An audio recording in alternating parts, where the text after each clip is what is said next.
Hello. Well, conversation today is about disruptions, and I know it's a big word, but carry on with me because I think it's something interesting. So let's get into it.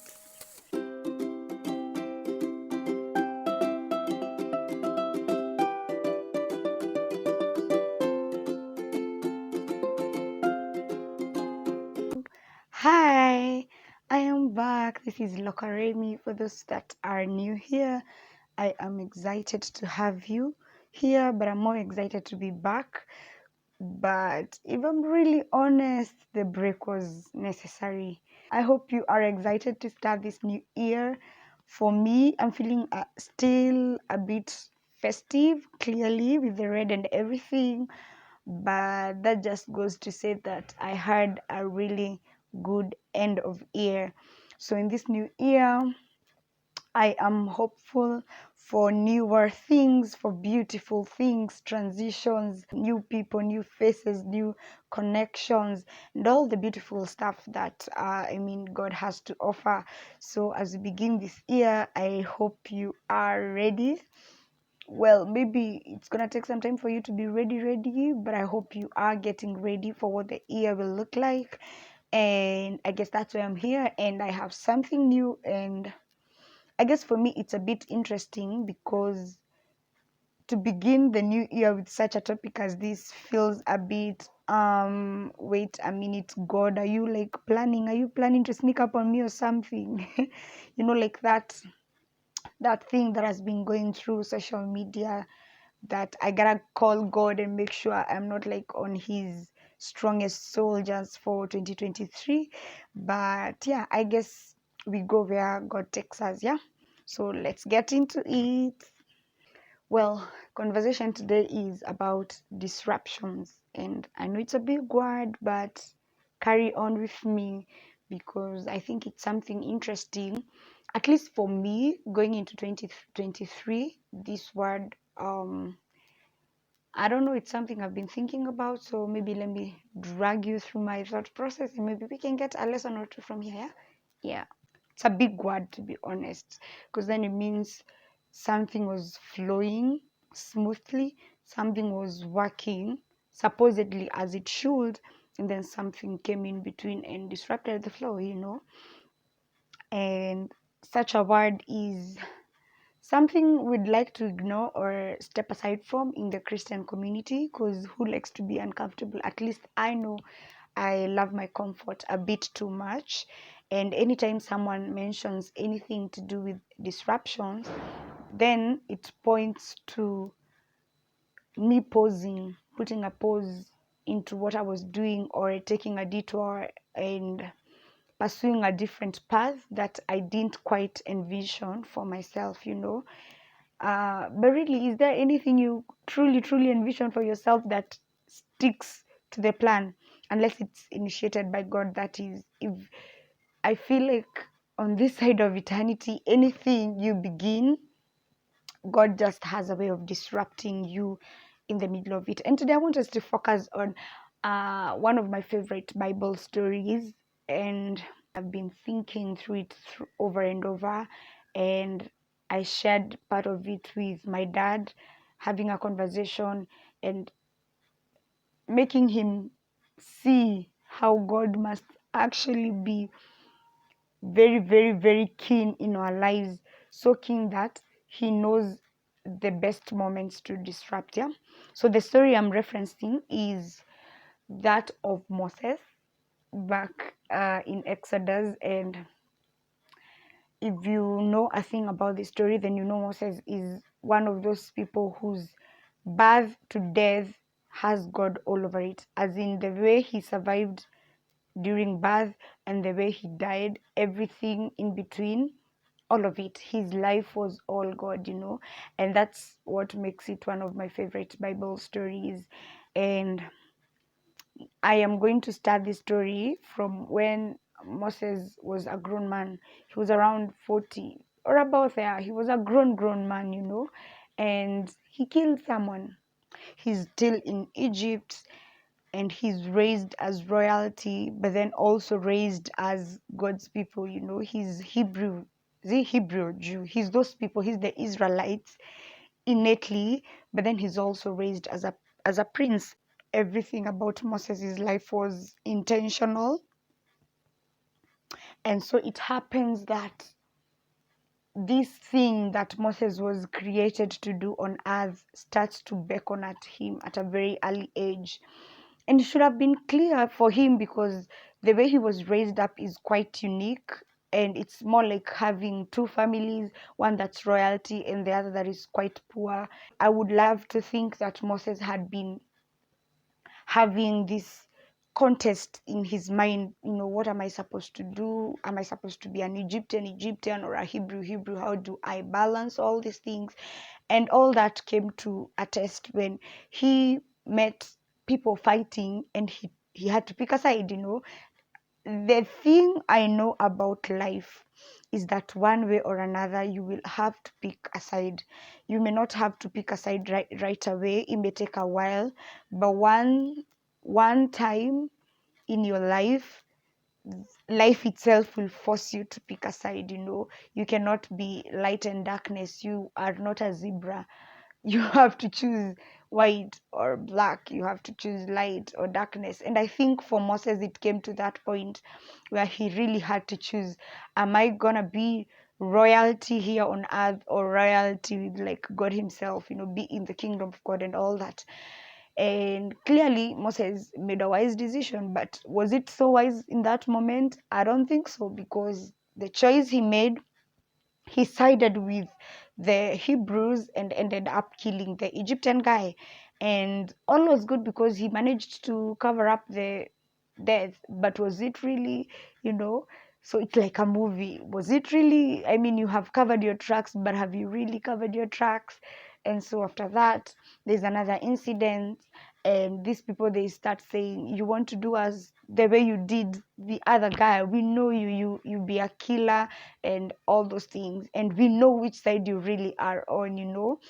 And I could go all about picking sides. You have to pick a side. Even Judas had to pick a side. Where do you really belong? Are you with Jesus, or are you really not for him? And eventually you have to pick a side. And even Peter, when Peter had to deny Jesus 3 times, at one point he was faced with a thing for, so do I go back to Jesus, or do I just stay on this path of I have denied him and that's it? So whether you want it or not, I think God has made it in such a way that at one point in your life you will pick a side. So I hope you pick it earlier than later, because who wants to live a double life anyway? This is not like a movie where at the end of the movie they can just say cut and you can go back to your normal life. At one point or the other you have to pick a side. But that's not why I'm here. That's just where the story begins. And after Moses picking a side, he realizes it's going to be a problem now that he picked a side so boldly and he killed the other people. So he started running away, and he ran away, and again with the thing where God has been orchestrating every move in Moses' life. Moses lands in the hands of a priest. He's the priest of Midian, but he's still a priest. Because one thing you have to understand is, when, at least in my understanding, when Moses was in Egypt, he was taught how to be royalty the Egyptian way. Moses was raised to be an Egyptian, a royal Egyptian for that matter, but he was also taught in the ways of the Lord. But I don't think he had enough training about being a leader for the Israelites. I don't think he knew enough about shepherding and about taking charge of a large group of people, and about submitting to God, and actually, being priestly, because eventually we do get to see that Moses becomes a priest and a prophet from for the people.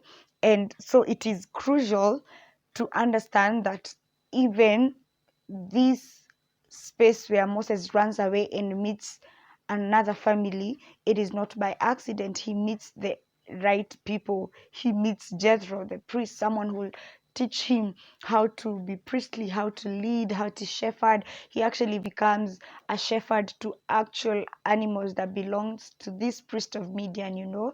And that just goes to show you that much as this was Moses running away, this was still God positioning him for training, because he knew that from the word go, I had created you for this very purpose, But again, I'm not here to discuss about purpose, which is why I'm saying this is one of my favorite stories in the Bible, because you could get so much out of it, But then here's the interesting thing. When Moses runs away and he goes into this place, he meets this beautiful lady and the sisters. They're drawing water. He fights for them, and that's how he got invited into their home. And now this priest of Midian called Jethro makes Moses the son-in-law. You can get my girl. She beautiful. She ready for you. You helped her and all that. Now this is where the juice of the story is. Moses stayed in priest Jethro. We are gonna call him priest Jethro, although in the Bible he's just called Jethro or some other name there. I forget. So Moses lives with priest Jethro and the family for quite a long time. To be specific, for about 40 years. I'm telling you, it's no joke. For about 40 years. In that place, Moses marries Zipporah, who is the daughter to priest Jethro, and Moses has children, stays with Jethro. And I want to just depict this story of Moses in Jethro's home. So number one, Moses has a father now. Remember, back in Egypt, Moses, like, a lot is not told about Moses having a father figure. As in, we are told about Jochebed. Jochebed. Jochebed. That lady is the mom to the biological mother to Moses, but not much is said about the father to Moses. And then we are also told that Moses is raised in the palace, but raised in the palace by the daughter to Pharaoh, not necessarily by Pharaoh himself. In this new place, Moses has a father, and this father is also a priest. So he can be sure that he has a father figure, but more so he has a priest, a man that could teach him how to operate the things of God, how to relate with God, how to do these godly things, how to be a priest, but also how to be a man. Number two, he had a wife. Moses married Zipporah. Zipporah was the daughter to Jethro. So Moses had a wife and Moses had children. Moses also had work. Let's not forget that he was in charge of Jethro's flock.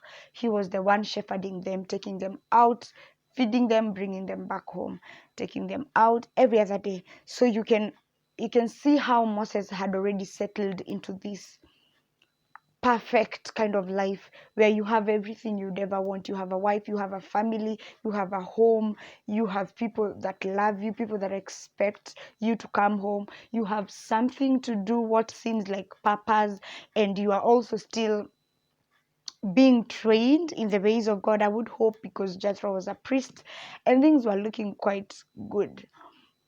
But they were not just looking good, they were good for about 40 years. I mean, if you ask me, 40 years is a long time for things to be good. It's a long time for things to be, for you to be comfortable, for you to enjoy the things you have and to get joy in the little things and to have a beautiful time. But who is God? Who is God? He has a way of disrupting you at the moments you feel like you have won.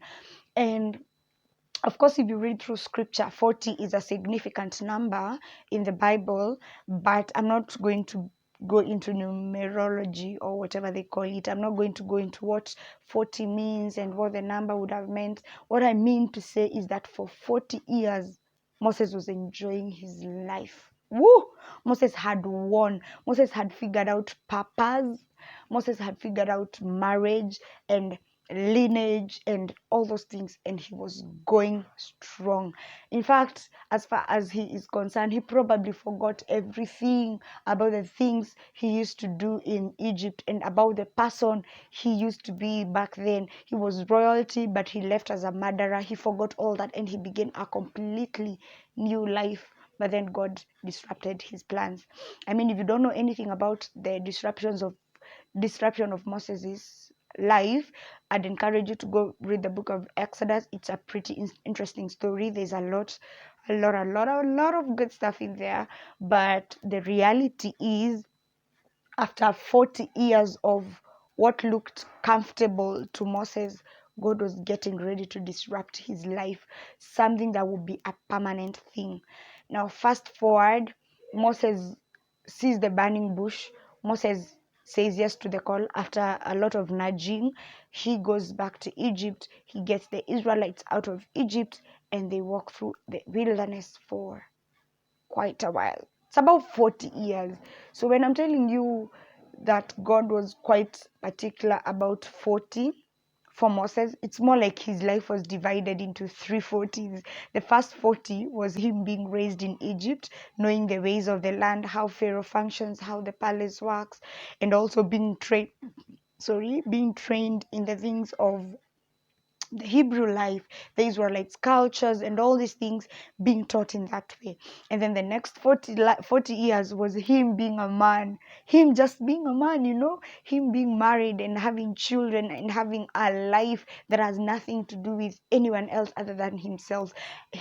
And then the last 40 years were the papa's years. These are the years where he gets to go back. He gets to go back to Egypt. He shows off as a priest, as a prophet, as a shepherd, as a deliverer. He gets to walk with his children. In fact, the Bible says that God made Moses a god unto Pharaoh, and Moses was such a god that he got his own prophet. You see like how Moses was a prophet to God. Now Aaron became a prophet to Moses, because now Moses was like a god, and his life was so interesting that until date we study the life of Moses. And this was the man who bore the glory of God so much so that he had to veil his face. I mean, it was just a completely different turn of events. Unfortunately, he dies without getting to Canaan, but that's a whole different concept. But what I'm saying is that it's quite interesting that God was very timely on the moment to disrupt Moses' life. He did not just pick a random time to disrupt him. No, he was very particular that on the 40th mark, he picked the perfect moment when the Israelites were really, really in need of the deliverance, and it got me thinking about now the year 2023. And for a lot of us, I said this to myself more than I even do to you. I have become quite comfortable with how things have been, and comfort is a good thing. Let's just get that clear. Comfort is a good thing. I am a baby girl. I don't like to struggle. I love the soft life, And but even with that understanding, there has to be a provision for things changing, so that you can embrace the path that God has intended for you. Otherwise, you can live a comfortable life, having everything you think you want, but then you are not really living up to your purpose. And I guess the next conversation we'll have is about purpose and career and all those things. But it's quite important for you and me to realize that disruptions are necessary if we are going to become the versions that God wants us to be, especially for the next phase of our lives. It's okay what you have accomplished so far. It's not to say that whatever you have become is not a good thing. There are books written about you. My best friend likes to quote that verse a lot, saying that there are books written about you. So it would be necessary that you walk to fulfill everything that was recorded in the books about your life. Yeah. If that is gonna be your story, then you have to be down for disruptions. And disruptions, I don't think disruptions are nice. I really don't know what could disrupt you in such a way that you would be like, oh, I'm so excited to be disrupted. I really don't, because I feel like God picks the disruption moments so specifically that it's gonna cost you something. The other day I was watching this film, The Chosen, and I'm looking at the story of Peter, one of the disciples of Jesus. And if you follow the story, you realize that when Jesus was calling Peter, at that particular moment, Peter was struggling with debt. I mean, he had not paid his taxes and all that. From the depiction of the film The Chosen, you realize that Peter leaves everything behind and he follows Christ. This means that this fish they had gathered was enough to pay for the debt and all that. But he drops everything and he's like, you know what? I'ma follow you, Jesus. I'ma follow you, Jesus. You see what I mean? So I feel like Jesus is very strategic about the moments when he disrupts your life. It's not just any other day. He's very strategic about the timing of disruptions, which means that if a disruption is coming up, then God has already calculated everything. He has accounted for every factor you could ever think about. And that is why no excuse could really solicit. You remember when Moses was debating with God himself, being like, you know what, I really don't want to go. I'm not qualified for this. I cannot speak well. And God is like, am I not the one who created the mouth and all that? And Moses is still like, well, yeah, but still I can't speak.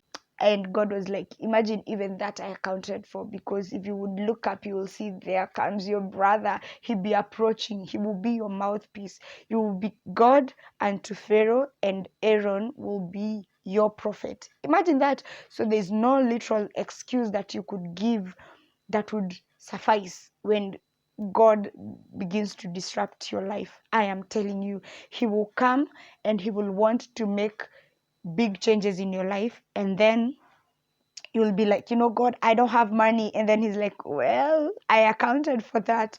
You'll be like, Lord, I don't know people. He's like, well, I am the one you need to know. And I'm going to be your networking. I'm going to be your, what do you call those things? Your business card. I'll be giving you out everywhere and you'll be meeting all the right people. So let me tell you, when God is getting ready to disrupt you, no excuse will suffice. Jeremiah told God, I am only a youth. And God was like, don't tell me you are only a youth, because before you were formed in your mom's womb, I knew you and I put on a plan in place. There's nothing you can say that I've not accounted for. So yeah, here's to encourage you in the coming year 2023. I do not know if this is going to be your period or your season for disruption, but what I do know is that if God so decides to disrupt your life, he has accounted for everything. Trust me. And believe me more when I say this, that I am saying it to myself more than I am to you, that whatever disruption is underway for this new year, it has everything to do with God being so strategic with the timing that he knows this is the perfect moment to disrupt you. So yeah, I hope that you take your disruptions with grace and with such joy and with as few excuses as possible. If anything, the Bible should be evidence that no excuses really sits well with God. You try to talk about finances, silver and gold belong to him. You try to talk about, I don't know how to speak, he be like, I created the mouth and all that. I have put my word in your mouth and it shall not depart from you. You try to say that I am young, I am only a youth. He be like, before you were born, not even now that you are a youth, before you became an embryo, I knew you. Hey, there's no excuse you'll give that God has not accounted for. So best believe that if God is disrupting your life, it is not in vain. It is not in vain. He will disrupt it when you are out there in the wilderness. He will disrupt you when you are out there celebrating. Or he will disrupt you when you're having the time of your life. The disruptions are necessary for you to step into the next phase of your life. So yeah, I really do hope you enjoy. And as you are planning out your new year, I hope you have your resolutions down. One thing I have learned from my best friend is that you cannot stop expecting. You cannot afford to stop expecting. Anytime you have to walk into something without a resolution, it's more like you're planning to fail. You're planning to not do anything. I'd rather you have all your resolutions and achieve none of them than have nothing, because having nothing means you are getting ready to go into a year not prepared for, literally prepared for nothing. You are saying that I'm getting into this year to do nothing, so that whatever may be will be, whatever will be, or whatever may be will be. I don't know, one of the two. I encourage you to expect. I encourage you to create that long list of expectation. I encourage you to have new resolutions about how you're going to lose your weight and how you're going to increase your finances and how you're going to be a better person and quit drinking and go to church more often and join a fellowship, or change your friends and meet new one. I really do encourage you to do all that, because that intent to want to be better may be the one thing that causes you to actually be better. Yeah, so even as you plan to do all these resolutions, I hope and pray that maybe if your list is 1 to 10, that at the bottom there you will write PS, I am open to disruptions, because God will really do the thing with you. I hope that becomes your story, that from 1 to 10 will be the things you hope to achieve, the things you are expectant, the resolutions, the places you want to change, the goals you have to achieve, and every desire that you have. But then at the bottom of your notebook or your diary, I hope you write PS colon, I am open to disruptions. Yeah. So I'm really excited to see what the year looks like, and I hope you walk with me along this journey. And I look forward to miracles and testimonies and revelations and this incredible thing, so that we are telling these and the next generation that this is our God, and this our God, ooh, he is a disruptor, and so are we. So thank you for watching, thank you for indulging me. I hope you really did enjoy the video. If you did, like, comment, let me know what you think. If you've not subscribed, go ahead and do so, and may God help you feel seen. Okay, bye.